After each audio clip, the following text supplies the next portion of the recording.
وكيع قال حدثنا عبد الرحمن بن سعد قال حدثنا عمرو بن ابي قيس عن محمد بن المكندر عن جابر بن عبد الله رضي الله عنه منکدری چغل روٹی برشاد.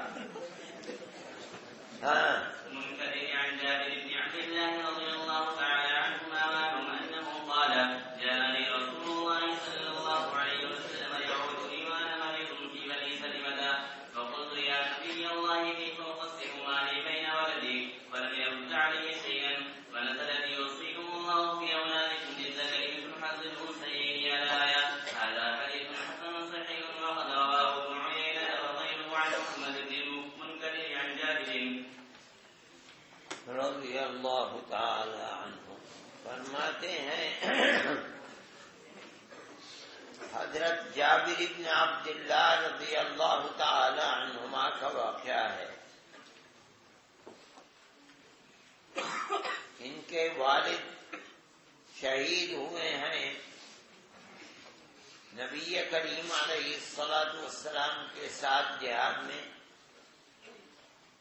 اور ایک بیٹا اور 9 بیٹیوں کو چھوڑ کر دنیا سے گئے ہیں. ان کے مختلف واقعات روایات کے اندر آتے ہیں اور نبی کریم علیہ الصلاۃ والسلام کو ان سے بہت تعلق تھا. وہ فرماتے ہیں کہ میں بنو سلمہ میں بیمار تھا، نبی کریم علیہ الصلاۃ والسلام میری عیادت کے لیے تشریف لائے. اب مجھے یہ خیال تھا کہ خدا جانے میں زندہ رہوں گا یا مر جاؤں گا تو جو میرا مال ہے اس کا کیا کیا جائے. چنانچہ نبی کریم علیہ الصلوۃ والسلام سے سوال کرتے ہیں کیف اقسم مالی بین ولدی، اپنے بیٹوں کے درمیان میں مال کو کیسے تقسیم کروں. یہ روایت اگلے باب میں بھی آ رہی ہے. محدثین یہ فرماتے ہیں کہ جابر بن عبداللہ رضی اللہ تعالی عنہ جس وقت بیمار ہوئے ہیں اور نبی کریم علیہ الصلاۃ والسلام ان کی عیادت کے لیے تشریف لے گئے ہیں، اس وقت ان کے کوئی اولاد نہیں تھی، وہ صرف بہنیں تھیں. اس روایت کے اندر یہ کلمات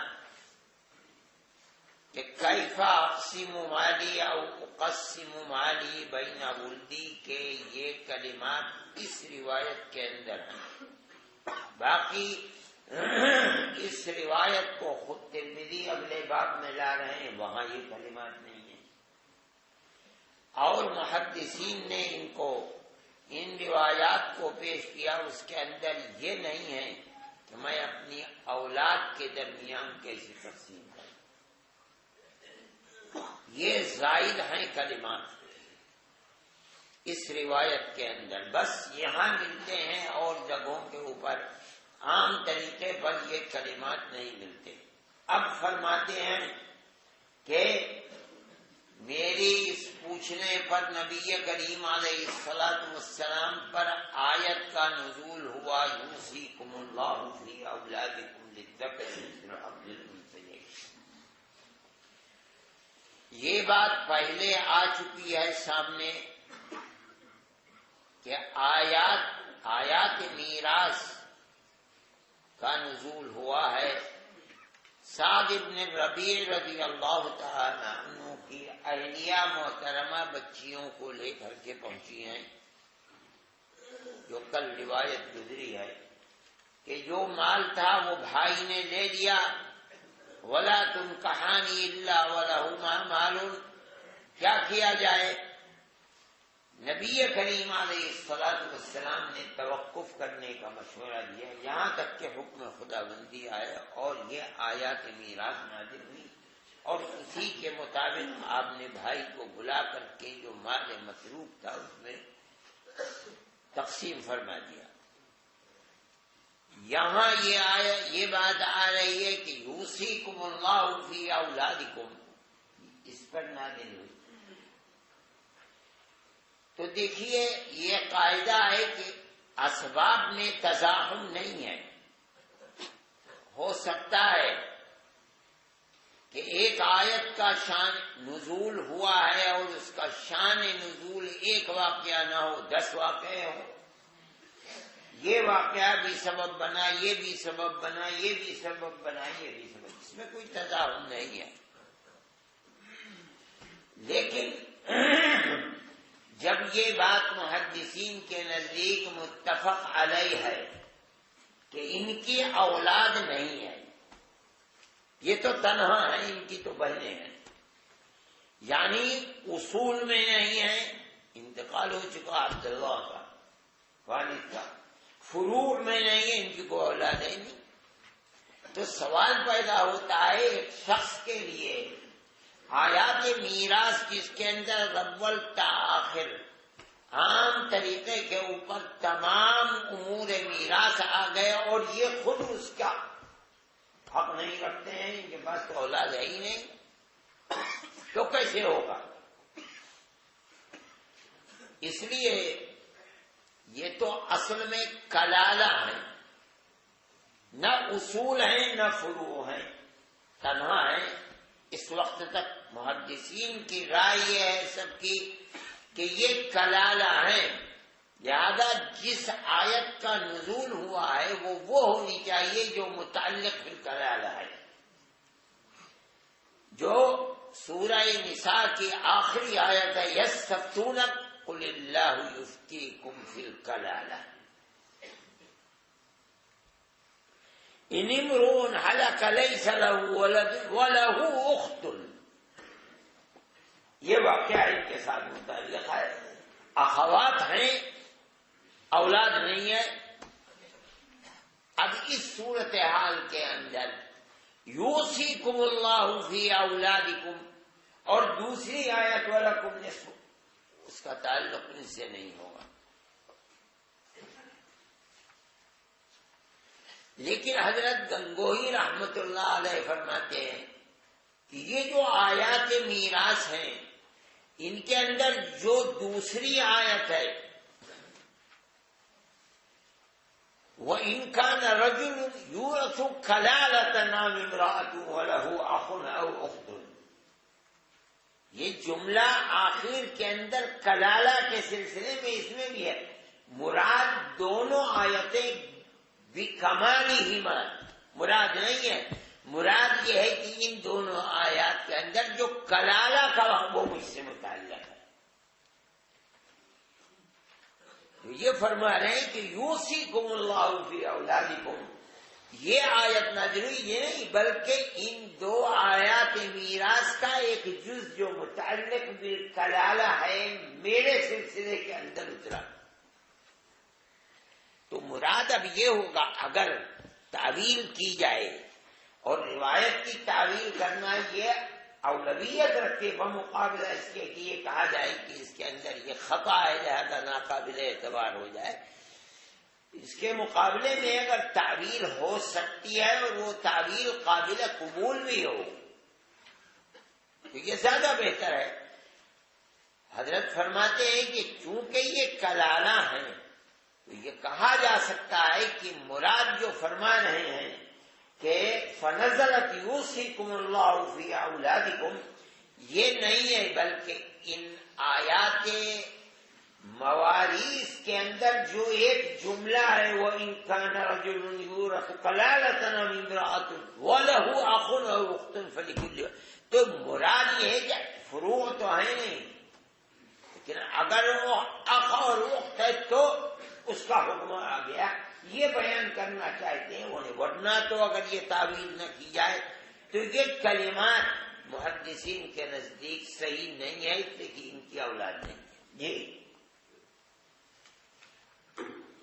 باب ميراث الخواتم.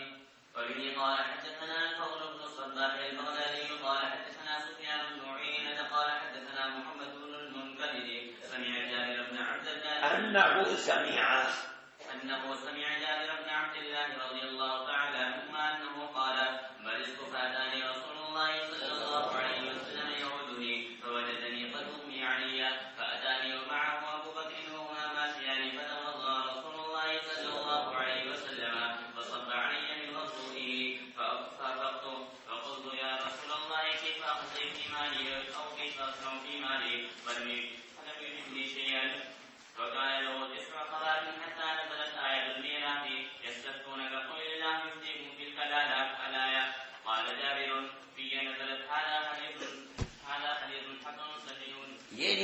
میں وہی روایت ہے، اور اس کو بھی جابر بن عبداللہ رضی اللہ تعالی عنہ سے بیان کرنے والے محمد بن المکندر ہیں،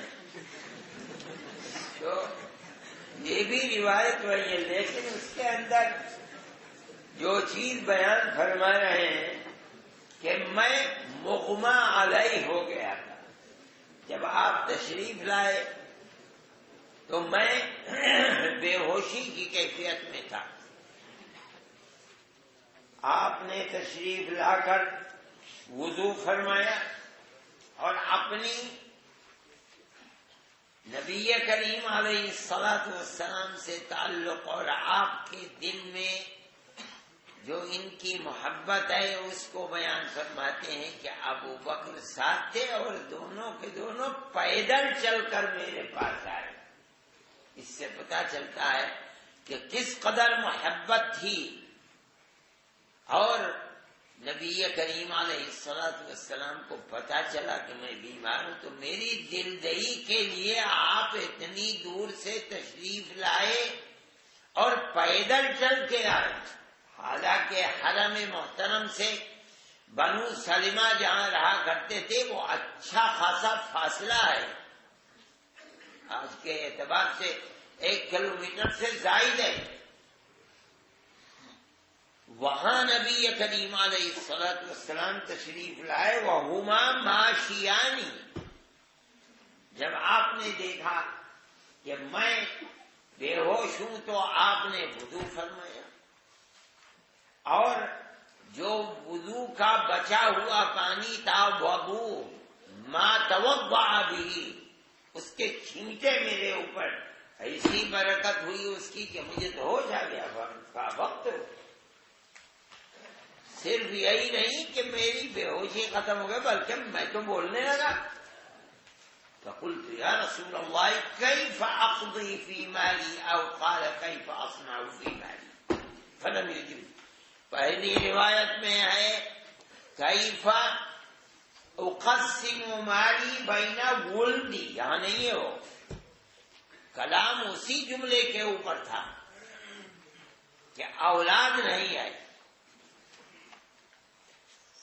فرماتے ہیں کیف اصنع فی مالی فلم یجبنی شیئا، اور حالت کیا تھی ان کی؟ اولاد تھی نہیں، 9 بہنیں تھیں بس، تو کیا مطلب ہے؟ ان کے فروع بھی نہیں تھے اس وقت، اصول بھی نہیں، ختم مسئلہ، لہذا کلالہ تھے وہ آدمی کہ نہ فروع میں آئے نہ اصول میں آئے، جن کی حیثیت وہ تھی۔ حتی نزلت آیت المیراث یستفتونک قل اللہ یفتیکم فی الکلالہ، اب کوئی کلام نہیں ہے۔ اگر یہ کہا جائے، یہ اس روایت کے اندر جو کہ وہ اس کے اندر کوئی کلام کی بات، یستفتونک قل اللہ یفتیکم فی الکلالہ، لماذا؟ لأنه کان کلالۃ، نہ اصول نہ فروع۔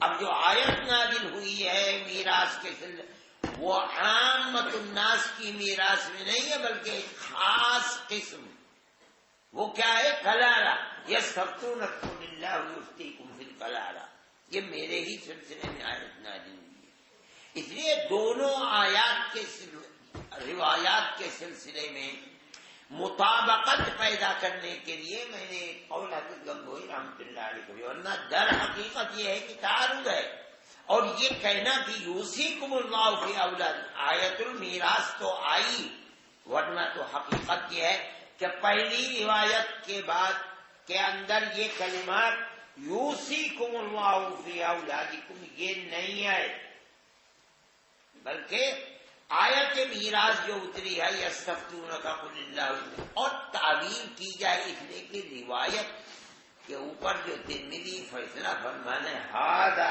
حدیث حسن صحیح،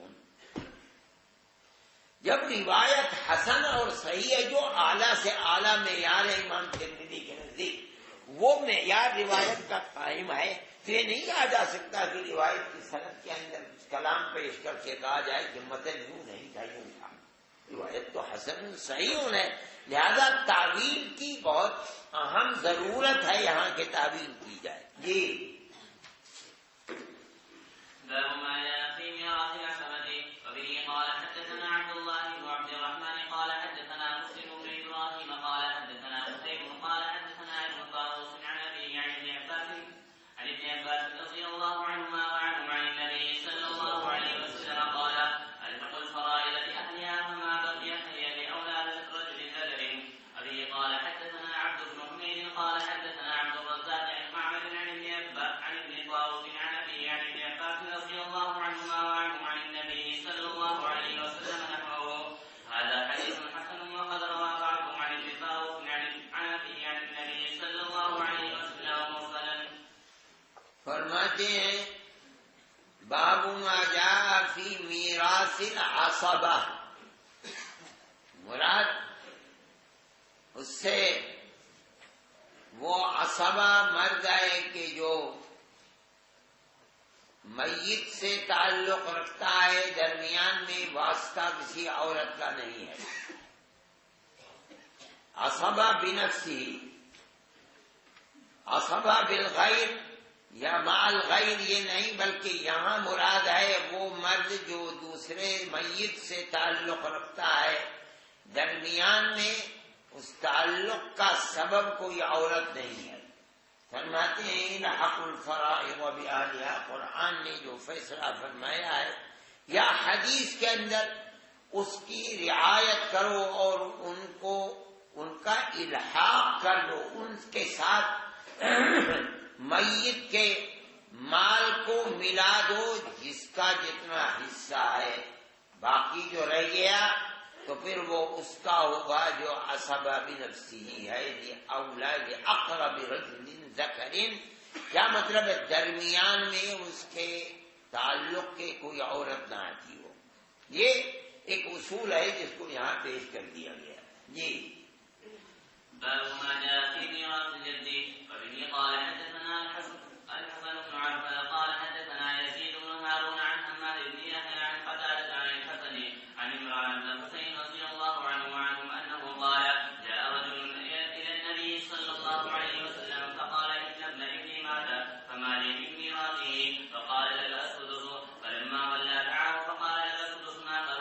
فلما ولى دعاه قال: ان السدس الاخر لك طعمة. هذا حديث حسن صحيح. وفي الباب عن معقل بن يسار. باب ما جاء فی میراث الجد، دادا ہے، دادا آ کر نبی کریم علیہ الصلوۃ والسلام سے فرماتا، عرض کرتا ہے کہ یا رسول اللہ میرا پوتا مر گیا ہے، ان ابن ابنی ماتا فما لی من میراثہا، مجھ کو کیا ملے گا اس کی میراث ہی؟ فرمایا لک السدس، چھٹا حصہ ہے تیرا. جب اٹھ کر جانے لگا فرمایا ایک اور سدس تیرے لیے ہے، ایک اور بھی سدس ہے. اب اس کا مطلب یہ چھٹا حصہ اور پھر مزید ایک چھٹا حصہ. جب جانے لگا تب پہلے نہیں فرمایا، پہلے تو یہی فرمایا لکا سدس، اس کا مقصد تو پورا ہو گیا. اب جب جانے لگا فرمایا تجھے ایک اور سدس بھی ملے گا.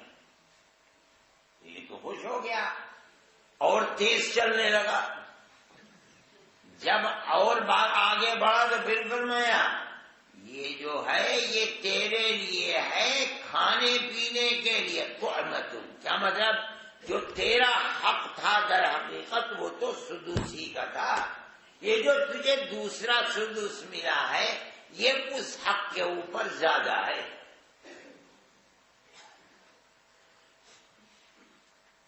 اب صورت مسئلہ کیا ہے؟ ارباب فرائض کہتے ہیں کہ اگر پوتا مرا ہے تو اس کی 3 صورتیں ہیں. ایک تو صورت یہ ہے کہ پوتا مرا اور اس کے فروع میں کوئی اولاد، کوئی ولد ذکر ہے، ایک صورت.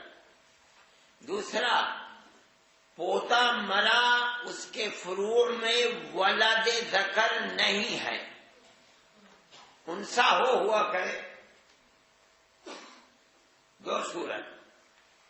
تیسری صورت ہے کہ پوتا مرا اور فروع میں کوئی نہیں ہے۔ یہ تین صورتیں ہیں۔ پہلی صورت ولد ذکر ہے، اس کے لیے سدس ہے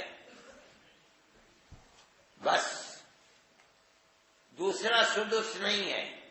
دوسری صورت ولد ذکر نہیں ہے، انسا ہے، یہ وہ صورت ہے جو اس کے اندر ہے۔ سدس ہے اور پھر جو ذوی الفروض سے بچے گا اس کے اندر سے مزید سدس ہوگا۔ اس کو آپ فرماتے کہ ہر حال میں نہیں ہے، بس جو صورت مسئلہ ہے اس کے اندر تجھ کو یہ سدس ملا، ہر جگہ نہیں ملے گا یہ۔ تو یہ ان تین صورتوں کے اندر جو درمیانی صورت ہے، یعنی ولد ذکر نہیں ہے، یعنی پڑ پوتا نہیں ہے، پڑ پوتیاں ہیں، اس صورت کے اندر سدس ہوگا۔ اور ایک دوسرا سدس ہے جو بچے گا خاص طریقے پر، وہ اس کے اندر سے ذوی الفروض سے سدس مزید دوسرا آپ نے اکٹھا نہیں بتایا۔ اگر اکٹھا بتا دیتے تو ہو سکتا ہے کہ مسئلہ یہ نکال لیا جاتا کہ جہاں بھی ہوگا، چاہے ولد ذکر ہے یا انسا ہے یا کوئی نہیں، ہر صورت کے اندر یہ دو سدس اس کو ملیں گے۔ فرماتے نہیں، اصل میں ایک سدس ہے، پھر اس کے بعد دوسرا فرمایا۔ تیسری مرتبہ توما کہہ کے یہ بتا دیا کہ خوب سمجھ لو اس کو کہ جو دوسرا سدس ہے یہ تمہیں ایک خاص حالت صورت مسئلہ کے اندر ملا، ہر جگہ نہیں۔ جی باب ما جاء في ميراث الجدة وبه قال حدثنا ابن ابي عمر قال حدثنا سفيان قال حدثنا الزهري قال مرة قال قبيصة وقال مرة عن رجل عن قبيصة بن زهير قال جاءت الجدة أم الأم وأم الأب إلى أبي بكر فقالت إن ابني أو إن ابنتي مات وقد أخبرت إن لي في الكتاب حقا. فقال أبو بكر أما أجد لك في الكتاب من حق وما سمعت جی ما أجد لك في الكتاب ما أجد لك في الكتاب من حق وما سمعت رسول الله صلى الله عليه وسلم قضى لك بشيء وسأسأل الناس. قال فسأل الناس فشهد المغيرة بن شعبة أن رضي الله تعالى عنه فشهد المغيرة بن شعبة رضي الله عنه أن رسول الله صلى الله عليه وسلم أعطاها السدس. قال ومن سمع ذلك معك؟ قال محمد بن مسلمة. قال فأعطاها السدس. ثم جاءت التي تخالفها إلى عمرو قال إلى عمر قال رضي الله تعالى عنه إلى عمر رضي الله تعالى عنه. قال سفيان وزادني فيه معمر عن الزهري ولم أحفظ عن الزهري ولكن حدثته من معمر أن عمر قال إن اجتمعتما فولكما رأيتكما إن فردت به فولها. أبي قال حدثنا الأنصاري قال حدثنا معن قال حدثنا مالك عن ابن شهاب عن اسماعيل بن إسحاق بن خرشدة عن قبيصة بن ذؤيب قال جاءت الجدة إلى أبي بكر فسألته ميراثها فقال لها ما لك في كتاب الله شيء وما لك في سنة رسول الله صلى الله عليه وسلم شيء فارجعي حتى أسأل الناس. فسأل الناس فقال المغيرة بن شعبة حضرت رسول الله رضي الله تعالى عنه فقال المغيرة بن شعبة رضي الله تعالى عنه حضرت رسول الله صلى الله عليه وسلم أعطاها سدسا. فقال هل معك غيرك؟ فقام محمد بن مسلمة فقال مثل ما قال المغيرة بن شعبة رضي الله تعالى عنه فأنفذه لها أبو بكر. قال ثم جاءت الجدة الأخرى إلى عمرو بن الخطاب فسألته ميراثها فقال ما لي في كتاب الله شيء ولكنه ذلك السدس بل اجتمعتما فيه فهو بينكما ويد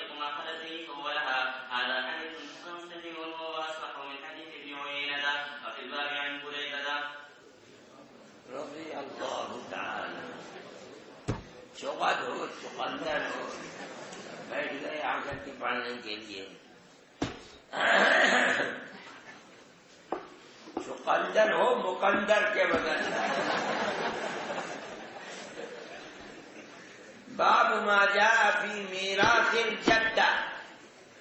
جدہ عربی کے اندر اردو میں تو اگر باپ کی ماں ہے تو اس کو دادی اور اگر ماں کی ماں ہے تو اس کو نانی کہا جاتا ہے. عربی کے اندر جدہ اور جدہ بول کر کے دونوں مراد لیے جاتے ہیں, ایک ہی لفظ ہے دونوں کے لیے.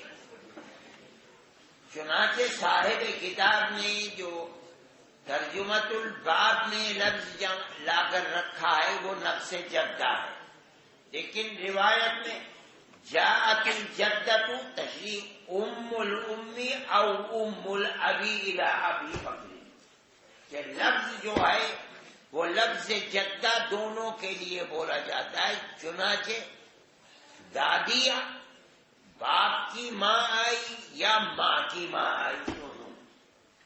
ابو بکر رضی اللہ تعالی عنہ کے پاس اور آ کر کہا کہ خلیفۃ المومنین میرا پوتا مر گیا ہے یا میرا نواسا مر گیا ہے, یہ دونوں کلمات ہیں, میرے لیے کیا حکم ہے, میرا کیا حق میراث ہے.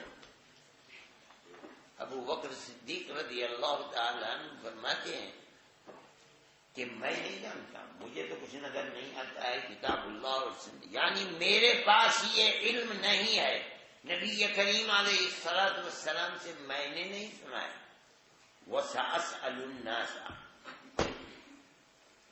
میں لوگوں سے پوچھوں گا. الناس سے مراد ہے اصحاب رسول اللہ. دیکھیں علم کا مرکز جو نبی کریم علیہ الصلوۃ والسلام کی ذات والا صفات تھی, ان سے سننے والے علم کو لینے والے تو صحابہ تھے. پتا چلا کہ اس میں کوئی توہین کی بات نہیں ہے کہ آدمی یہ کہے کہ میرے پاس ہے, میں لوگوں سے پوچھوں گا. مطلب ہے کہ مسئلے کے جاننے والے, جس چیز کو پوچھا جا رہا ہے اس میں علم رکھنے والے جو لوگ ہیں, جو عالم ہیں, ان سے پوچھو. کلیتاً نہیں, کلیتاً تو صحابہ کرام رضوان اللہ علیہم اجمعین میں اعلم الناس نبی کریم علیہ الصلوۃ والسلام کے بعد ابو بکر ہیں رضی اللہ تعالی عنہ, اور اس پر صحابہ کا اتفاق ہے. جزیات ایسے ہیں کہ جس میں آپ کے سامنے کوئی چیز نہیں ہوگی. اس سے پتہ چلا کہ ہر آدمی کو, ہر عالم دین کو اسی موقف کو اختیار کرنا چاہیے. میرے بارے میں ذرا پوچھ کر کے بتاؤں, یہ کچھ کلام نہیں ہے. آج کل کے جو مجتہدین سمجھتے ہیں اپنے آپ کو مجتہدین, وہ اس کو باعث طور بھائی مسئلہ ہمیں نہیں معلوم, اللہ ہماری تو حیثیت ہی نہیں رہے گی, لہذا مسئلہ بتا دو, غلط ہے تو غلط ہی صحیح مگر بتاؤ. وسعت ابو بکر جیسی شخصیت اور کہتی ہے وسأسأل الناس, میں پوچھوں گا مجھ کر کے. چنانچہ صحابہ کرام رضوان اللہ علیہم سے پوچھا. مغیرہ ابن شعبہ صحابہ میں سے ہیں اور چھوٹی عمر کے صحابی ہیں, اور بھی بعض جگہوں کے اوپر آتا ہے. حضرت عمر رضی اللہ تعالی عنہ کے بعد بھی ایک مسئلے کے اندر آئے اور اجازت چاہیے, جواب اندر سے نہیں آیا. فرمایا واپس جانے لگے, اب پکڑ کے لاؤ, بلاؤ.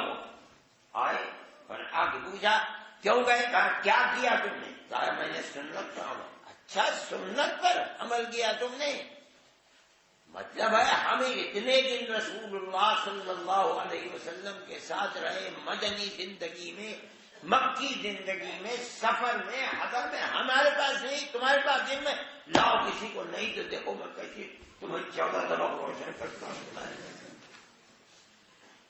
یہی صورتحال یہاں بھی ہوئی. مغیرہ ابن فرماتے ہیں ہے کوئی تمہارے ساتھ جو, تو محمد ابن مسلمہ رضی اللہ تعالی عنہ نے کہا صحیح کہتے ہیں، میں نے نبی کریم علیہ السلام سے یہ نہیں ہے کہ تکذیب کی جا رہی ہے کہ ناقابل اعتبار ہے، بلکہ صحابہ کرام رضوان اللہ علیہ مراتب ہیں، وہ لوگ جن کی زندگی آپ کے ساتھ طویل زمانے تک رہی ہے، پھر وہ جن کی زندگی طویل زمانے مدنی زندگی میں، وہ جو مدنی اور مکی زندگی میں سب بھائی کہ ان کے پاس علم کا خزانہ زیادہ ہے، ابو بکر عمر انہی لوگوں میں ہے جن کی زندگی مدنی اور مکی زندگی میں ساتھ رہی ہے،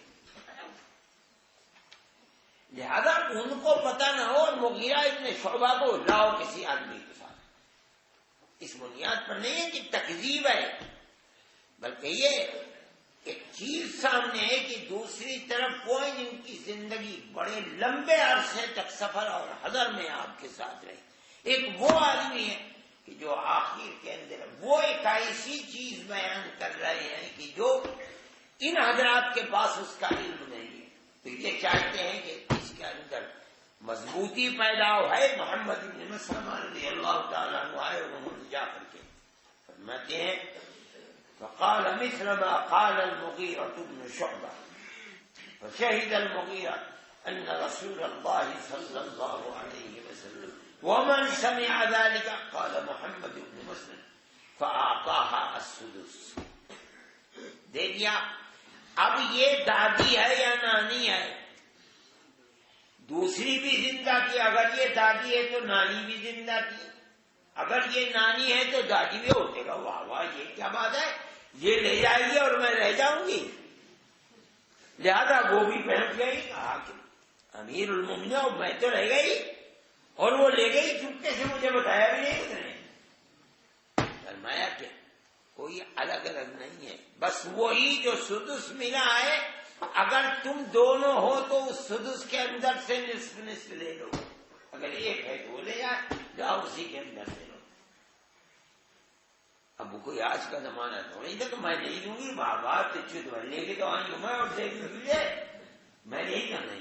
تو نبی کریم علیہ السلام کے صحابہ ہیں اور امیر المومنین موجود ہیں، لہذا یہی مسئلہ پھر یہ دوسری روایت کے اندر کہ ابو بکر کے بعد نہیں، وہ دنیا سے جا چکے تھے، عمر بن الخطاب کے پاس پہنچ گئی، تو آپ نے فرمایا ما لك في كتاب الله شيء ولكن هو ذلك السدس فإن اجتمعتما فيه فهو بينكم وأيتكما أي انفردت فهو لها، اگر تنہا ہے تو اس کے لیے، اگر تنہا نہیں دونوں ہو تو اسی کے اندر سے نصف نصف کر لو۔ جی باب ما جاء في ميراث الجدة مع ابنها، وبه قال حدثنا الحسن بن عرفة قال حدثنا يزيد بن هارون محمد بن صالح عن الشعبي عن مسروق عن عبد الله بن مسعود رضي الله تعالى عنهم انه قال في الجدة مع ابنها انها اول جدة نعمها رسول الله صلى الله عليه وسلم سدسا مع ابنها وابنها حي، هذا حديث لا نعرفه مرفوعا الا من هذا الوجه، وقد ورد بعض اصحاب النبي صلى الله عليه وسلم الجدة مع ابنها ولم يوثقها بعضهم۔ مطلب یہ ہے کہ پوتا مرا، دادا دادی کو سدس مل جائے گا، لیکن جبھی ہے جبکہ درمیان میں حاجب نہ ہو، بیٹا نہ ہو، یعنی باپ موجود ہے، بیٹا مر گیا، اگرچہ دادا بھی موجود ہے تو کوئی باپ کا حصہ ہوگا، دادا کو کیا ملے گا؟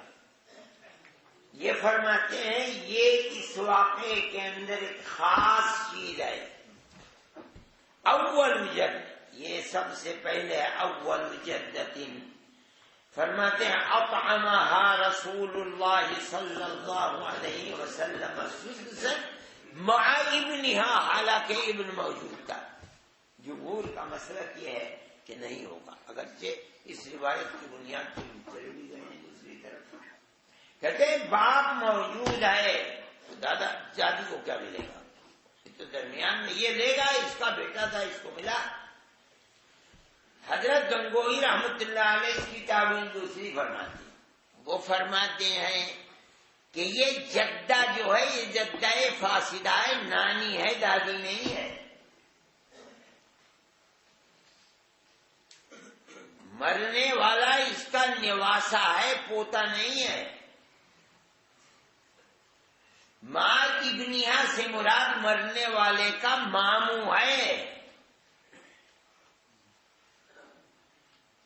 بیٹا نہیں ہے۔ اس تعویل تو وہ کوئی مذائقہ ہی نہیں ہے۔ وہ فرماتے ہیں اگر یہ تعویل کر لی جائے تو روایت کے اندر کوئی کلام نہیں ہے، جو جمہور کا مسئلہ ہے، روایت تو اس کے مطابق ہے۔ یعنی بیٹی کا بیٹا مر گیا، اصول کے اعتبار سے بیٹی بھی مر چکی، آپ نے فرمایا کہ جدہ کو دیو، اور ماں ابنیہ سے مراد، حالانکہ ماں کا بھائی موجود ہے جو ابن ہے جدہ کا۔ اب اس درمیان میں تو کوئی حاجب ہے نہیں جاتا اس میں۔ تو کل کسی نے کہا تھا کہ یہ پرچہ آیا تھا کہ یہ ظلم معلوم ہوتا ہے کہ اگر کسی کا پوتا ہے، پوتے ہیں، اور بیٹے کا انتقال ہو گیا اور دادا موجود ہے، تو اگر زندگی کے اندر بیٹے کا انتقال ہوا تو پوتا محروم الارث ہے۔ یہ تو ظلم ہے کہ اس کے اوپر اس کو کہاں سے اس کو نئی میراث کا حق دیا جا رہا ہے، تو محروم کیوں کر دیا گیا؟ حالانکہ اسلام تو دینا چاہتا ہے اس کو، یہ نہیں ہے کہ نہیں دینا چاہتا۔ اس لیے زیادہ تر صورتیں یہی ہیں کہ پوتے کو وراثت میں حصہ ملے گا۔ مان لیجئے بیٹا پوتا ہے اور باپ کا انتقال ہو گیا، دادا موجود ہے، کوئی باپ کا بیٹا، دادا کا کوئی بیٹا یعنی باپ کا بھائی وغیرہ موجود نہیں ہے، تنہا یہ اپنے باپ کا ایک ہی بیٹا تھا، اس کی اولاد تھی، یہ ایک بیٹا مر گیا، نہ اس کی کوئی بہن نہ اس کا کوئی بھائی، اوپر دادا ہے نیچے پوتا ہے، ظاہر ہے کہ پوتا وارث ہوگا، کوئی اور ہے نہیں وارث، یہ تھوڑا یہ کیے یہ ایک صورت ہے جس کے اندر وارث بنے گا۔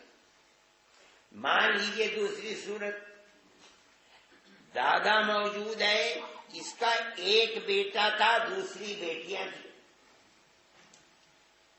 بیٹا کوئی نہیں تھا، بیٹا مر گیا، پوتا موجود ہے، ان بیٹیوں کے ساتھ یہ پوتا بھی وارث ہوگا۔ تیسری صورت وہ ہے جو عام طریقے پر کہی گئی کہ ایک آدمی ہے، اس کے 2-4 بیٹے ہیں، بیٹیاں ہیں کہ نہیں ہیں، ایک بیٹا ہے شادی شدہ، اس کی اولاد ہے، یہ بیٹا مر گیا، اولاد کے چچا تائے موجود ہیں، یہ محروم الارث ہے۔ یہ اس صورت زیادہ تر صورتیں وہ ہیں جن کے اندر حق وراثت پوتے کو پہنچتا ہے۔ اس ایک صورت کے اندر وہ جو کل گزرا مسئلہ پوتی، اس کو بھی شریک کیا گیا، حالانکہ وہ محروم الارث ہوتی مگر نہیں ہے، اس کے اندر جو مفاسد پیدا ہو سکتے تھے ان کا سد باب کیا گیا ہے۔ اس کا خطرہ تھا کہ اگر اس ایک بیٹے کو جبکہ باپ کا سایہ اٹھ گیا، جو ان کی نگہداشت کرتا، چچا تائے ہیں، اس کا خطرہ تھا کہ ان چھوٹے بیٹوں کے اوپر ظلم کیا جاتا، اس لیے کہ ان کے سر پر کوئی ہاتھ رکھنے والا نہیں، ہو سکتا ہے ان کی ماں پر ظلم کیا جائے، یہ ہماری دولت کا 1/4 حصہ لے کر چلی جائے گی، یہ دوسرے خاندان کی اور اپنے بیٹے کو بھی ساتھ لے جائے گی، اس لیے ظلم کیا جاتا، جبرن شادی کی جاتی، جبرن اپنے نکاح میں رکھی جاتی تاکہ یہ دولت منتقل۔ آج تو دنیا کے اندر بہت کچھ ہوتا ہے اس طرح کے واقعات کے اندر۔ پھر اسلام نے منع نہیں کیا دادا کو، یہ نہیں فرمایا کہ اس کو مت دو، یہ تمہارا پوتا ہے کیونکہ باپ کا ہی نہیں، حق ہے تمہیں، تم دینا چاہتے ہو دو، لیکن ان مفاسد کو سامنے رکھتے ہوئے اسلام نے ان کو حصے دار نہیں بنایا وراثت کے اندر، تاکہ وہ بچے ان کے ظلم کا شکار نہ ہوں، وہ عورت مظلومہ نہ بنے، آزاد رہے، وہ جہاں چاہے نکاح کر کے اپنی زندگی کو گزارے۔ لیکن دادا کو یہ نہیں فرمایا کہ محروم العلم سے زیادہ تم مت دو، اگر دینا چاہے دادا تو جتنا حصہ اس کا بیٹھتا تھا باپ کا وہ دے دے، چاہے اس سے زیادہ دے دے اپنی زندگی کے اندر، اس لیے کہ دینا تو وہاں منیان ہوگا جہاں وارث بنتا، وہ تو وارث ہے نہیں، اس کو دینا چاہو، وصیت کرنا چاہو وصیت بھی کر سکتا ہے۔ وصیت کا قانون تو اس لیے کہ جو وراثت کا حق جس کو مل رہا ہے اس کے لیے وصیت نہیں، جس کو وراثت کا حق نہیں مل رہا ہے اس کے لیے وصیت کرنا بھی جائز ہے۔ وہ چند مفاسد ہیں اور اسلام ان مفاسد کا سد باب کرنا چاہتا ہے، ورنہ تو صورتیں ایسی جن کے اندر وہ وارث بنے گا زیادہ ہے بمقابلہ اس کے، کیوں؟ لیکن ان صورتوں کے اندر کوئی مرد نہیں اچھا چاہتا ہے جو وقت اور پریشر ڈال کر کے اس بچے کی زندگی کو چیلنج کر سکے، یا اس کی ماں کی آبرو کو۔ آزادی اپنی جگہ کے اوپر ہے، وہ آزاد ہے عورت چاہے جہاں نکاح۔ اس صورت کے اندر خطرہ ہے کہ یہ لبھا کر کے اس کو اپنے ساتھ لائیں، اس بنیاد کے اوپر کہ کوئی ایک لائے تاکہ مجھے دوگنا حق مل جائے، ایک تو وہ کہ جو مجھے مل رہا ہے، دوسرا یہ کہ جو اس بیوی کو اور اس بچے کو ملے گا وہ بھی میرے حصے کے اندر آ جائے، ورنہ اسلام تو ان کو حق، اور لوگ دیتے ہیں۔ ہمارے محترم صاحب معلوم تھے، دولت مند آدمی تھے، بہت بڑی زمین ان کے پاس، ان کے بڑے بیٹے کا بزنس میں انوار ہیں، ان کے چھوٹے بیٹے بڑا بیٹے تھے، ان کا انتقال ہو گیا، ان کی زندگی کے اندر ان کا ایک بیٹا اور 3 بیٹیاں، ظاہر جو وقت کو وراثت سے معلوم تھی، لیکن انہوں نے اپنے دوسرے بیٹے کے یعنی پوتوں کو اور پوتیوں کو جتنا جتنا دیا، اس بیٹے کی بیٹیوں اور بیٹے کو اتنا ہی حصہ دیا۔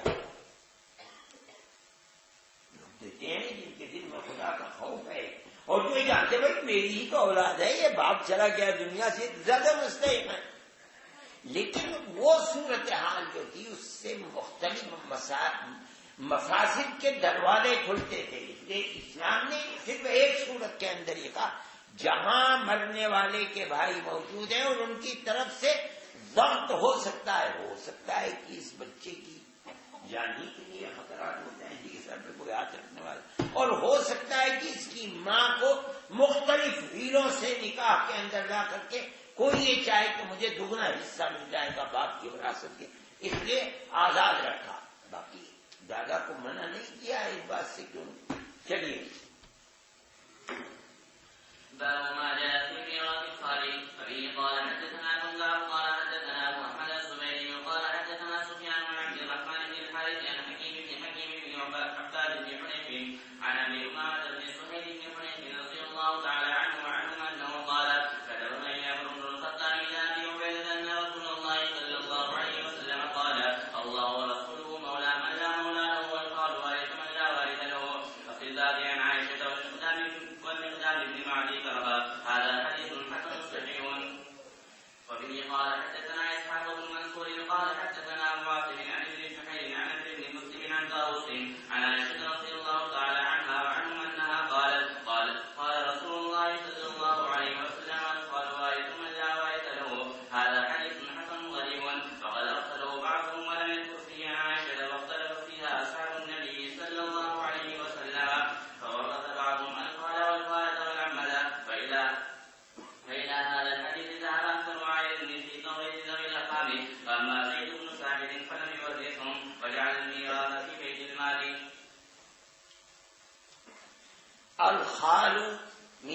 الخال، جو لوگ وارث بنتے ہیں ان میں ذوی الفروض کہا جاتا ہے،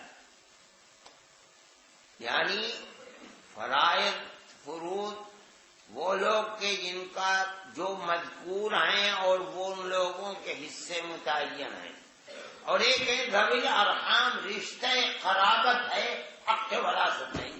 سوال پیدا ہوتا ہے کہ اگر کسی کے ذوی الفروض ہیں تو مسئلہ نہیں، ذوی الفروض نہیں ہیں تو اب یہ مال جو ہے مورث کا یعنی مرنے والے کا، آیا ذوی الفروض کے نہ ہونے کی شکل کے اندر بیت مال المسلمین اس کا حقدار ہوگا یا ذوی الارحام حقدار ہوگا؟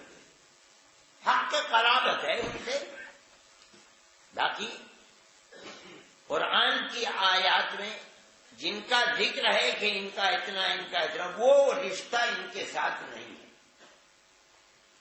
اب نبی کریم علیہ الصلوۃ والسلام فرماتے ہیں خال معلوم، فرماتے ہیں ان رسول اللہ صلی اللہ علیہ وسلم قال اللہ ورسولہ مولا من لا مولا له والخال وارث من لا وارث له، جس کا کوئی وارث ذوی الفروض مگر ہاں ایک ماموں موجود ہے، فرماتے الخال وارث من لا وارث له، متعین ہو گیا کہ ذوی الارحام بھی حقدار ہیں۔ فرماتے ہیں واختلف فيه اصحاب النبي صلى الله عليه وسلم فورث بعضهم الخال والخالة والعمة، وإلى هذا الحديث ذهب أكثر أهل العلم في توريث ذوي الأرحام، وأما زيد بن ثابت رضي الله تعالى عنه فلم يورثهم وجعل الميراث في بيت مال المسلمين۔